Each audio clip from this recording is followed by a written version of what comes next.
There's something that happens every single day between people that almost nobody talks about. It's so small, so invisible, that it slips right past most of us without leaving a trace. But I want you to think about something for a moment. When was the last time you gave someone a hug and afterward, you felt like something just wasn't quite right? Not something you could put your finger on exactly, but just this vague sense that the moment didn't land the way you hoped it would? That feeling you had, that intuition telling you something was off? That's what we're going to explore together today. And I promise you, once you understand what's really happening in those few seconds of physical connection, everything is going to make sense. See, I've spent a lot of time listening to people talk about attraction, about what makes someone stick in your mind long after they've left the room. And here's what I've discovered. It has almost nothing to do with what we think it does. It's not about saying the perfect thing or impressing someone with your wit or your accomplishments. Those things matter, sure, but they're not the real story. The real story is happening in the spaces between the words, in the moments where we're not thinking about what to say next. It's happening in the places where our bodies speak a language that our minds haven't even learned yet. Think about the last time you felt genuinely comfortable with someone. I mean, really comfortable. Not just polite or pleasant, but that deep kind of comfort where you can relax and just exist. How much of that had to do with them looking good or saying impressive things? Probably not as much as you'd think. What made you feel that way was something much more fundamental. It was the way they showed up. It was whether they were really there with you or just physically present while mentally somewhere else. Here's something that might surprise you.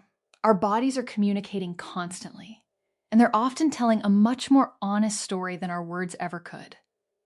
When you meet someone, there's this part of your brain, this ancient part that's been keeping humans safe since the beginning of time, and it's working at lightning speed. It's not using logic or facts. It's reading energy. It's picking up on subtle signals that your conscious mind might completely miss. And the same thing is happening in the other person's brain when they're around you. Women tend to experience this even more intensely than men do. They feel things first and think about them later. While you might be standing there analyzing the situation, trying to figure out if it's the right moment to move closer, her entire nervous system has already made a decision about you. Not because she's trying to be judgmental, but because that's just how we're wired. We're all wired to sense whether someone is safe, whether they're grounded and present, or whether they're anxious and scattered. Now, let me tell you why a hug is such a perfect example of this. A hug is one of the most vulnerable things two people can do together. You're literally removing all the space between you. There's nowhere to hide. In that moment, everything about your emotional state gets communicated. The tension you're holding, the confidence you feel, whether you're really paying attention or just going through the motions, all of it comes through. And it happens in about 4 seconds. 4 seconds, and someone can feel everything they need to know about whether you're someone they want to let closer into their life. So let me walk you through what usually goes wrong, and I want you to really think honestly about which of these has been your pattern. Because if you've been doing any of these, you're not a bad person and you're not doing anything wrong morally. You just never learned a better way, and that's exactly what we're going to fix right now. The first mistake is the hug that doesn't have enough in it.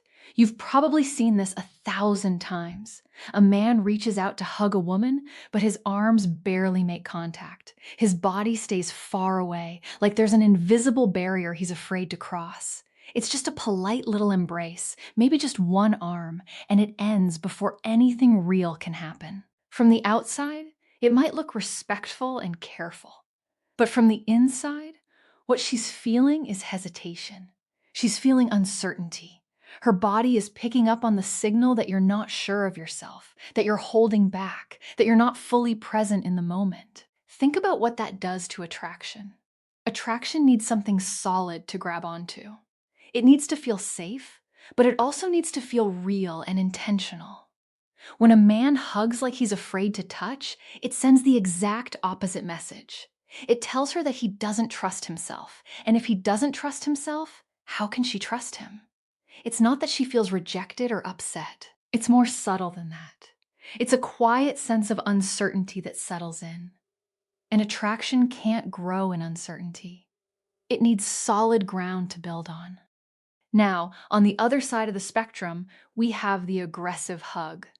This is often what happens when a man realizes his hugs have been too weak and he tries to overcompensate.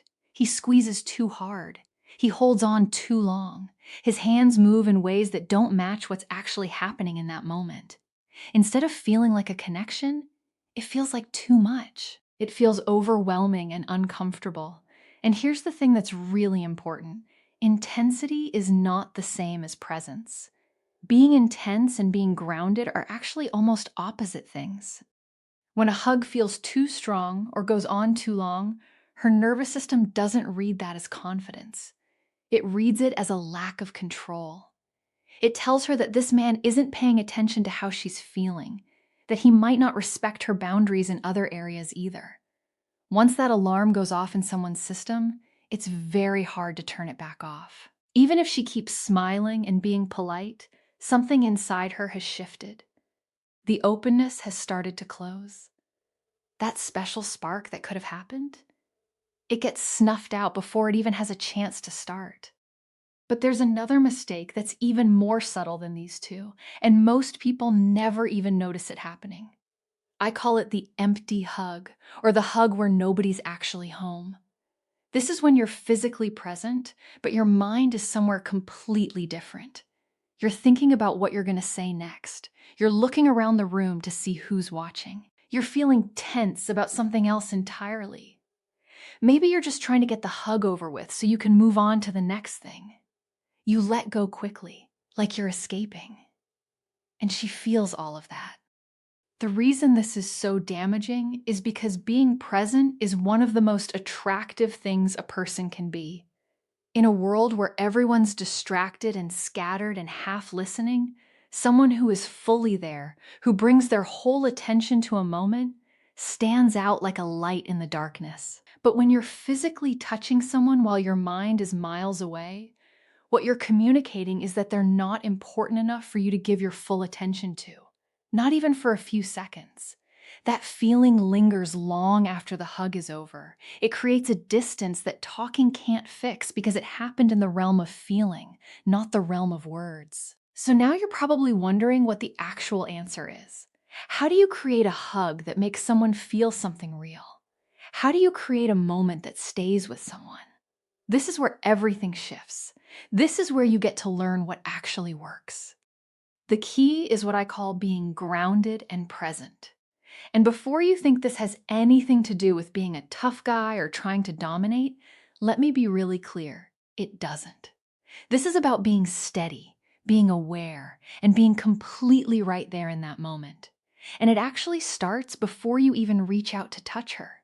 It starts with a choice. When you feel like the moment is right, you don't overthink it. You don't wait for a perfect sign. You don't stand there in your own head analyzing whether it's okay or not. You just move. But you move calmly and naturally, not rushed and not hesitant. Your whole body language says, I am here, I am sure, and I am present. Your feet are actually the foundation of this whole thing. When your feet are planted firmly and your stance is stable, your entire body radiates a kind of calm stability. That stability is the first thing she feels before you even touch her. She can sense whether you're grounded or whether you're shaky inside. Your physical position speaks volumes about your emotional state. When you go in for the hug, move with clear intention. Bring your chest close to hers. Put one hand on her back, right between her shoulder blades. Put the other hand in the middle of her back. Not too high, not too low. Just right in that center place that feels balanced and safe. Let there be real contact. Not aggressive, not weak, but real. Real pressure, real warmth, real connection. Now here's where most men mess up, and almost nobody realizes this. They stop breathing. They hold their breath. When you hold your breath, your whole body gets stiff. And when you're stiff, she becomes stiff too. That tension spreads from your body to hers. But if you keep breathing, everything changes. Take a slow, natural breath. Feel your body relax and watch what happens. Her body will follow. She'll relax too. This is just how we're built. We mirror each other. If you're calm, she'll become calm. If you're anxious, she'll pick up on that anxiety too. How long should you stay in the hug? Not too short. If you pull away in like a second, it feels empty and polite. But not too long either, because that gets uncomfortable. Somewhere in that sweet spot of 2 to 4 seconds is usually right. That's just enough time for real warmth to transfer, for her to really feel that you're there, and then it's complete. Don't count it out in your head. Just feel the moment. Feel when it's time to let go. And when you do let go, do it smoothly. Don't yank away. You can let your hands slide down her arms gently as you step back. Hold her gaze for just a beat longer. There should be a relaxed, genuine smile on your face. Not forced, not exaggerated, just real. In that moment, she will feel something she can't even put words to, but she will feel it in her heart. Here's the truth that nobody really talks about. A hug is never just a hug. It's a message. It's you telling her without words exactly who you are. Every time you touch someone, you're giving them a sample of your energy. You're showing them whether you're aware of what's happening around you, whether you have confidence in yourself, whether you can be present and grounded, or whether you get anxious and scattered. That feeling sticks with her. Even if she forgets every word you said, she'll remember how you made her feel in that moment. Let me paint you a picture. A woman goes out and meets 2 different men in one evening. On paper, they're basically the same. Both are nice, both are interesting, both are attractive. They both make her laugh. By all logical measures, they're equal. But at the end of the night, the first man gives her a hug that feels uncertain and weak. The second man gives her a hug that's calm and grounded and makes her feel like he's truly present with her. Now, which man is she thinking about days later? It's not even close. It's not because he said something better or more charming. It's because he made her feel something deeper. That's how this actually works. I want you to try something. The next time you're about to hug someone, don't rush into it. Don't treat it like a performance or a task on a checklist. Before you move, feel your feet. Feel the ground beneath you. Take one slow breath. Then move forward. Just that one small change will completely transform how you show up. During the hug itself, just think about 2 things: your breathing and your awareness. Are you really there? Or are you somewhere else? That awareness is what builds the bridge between 2 people. The truth is that attraction isn't built in the big, loud moments that everyone sees. It's built in the tiny, invisible moments that most people completely overlook. But once you start paying attention to those moments, once you start bringing your full presence to them, everything changes. It's not just about hugs either. This applies to everything. The way you listen, the way you look someone in the eye, the way you give your attention. Those are the things that make someone feel like they matter. Think about the men who seem to leave a lasting impression. Think about the ones you can't stop thinking about, even if you can't quite explain why. I bet what you'll notice is that they're the ones who are fully there. They're not trying to impress you or put on a show. They're just completely present. And that's incredibly rare and incredibly attractive. So my challenge for you is this: start noticing these moments. Start being intentional about them. The next time you're connecting with someone, bring everything you have to that moment.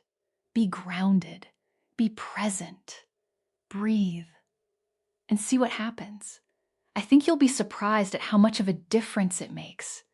Because at the end of the day, attraction isn't complicated. It's really just about being a person who shows up, who's truly there, and who makes other people feel like they matter. And that's something anyone can learn to do.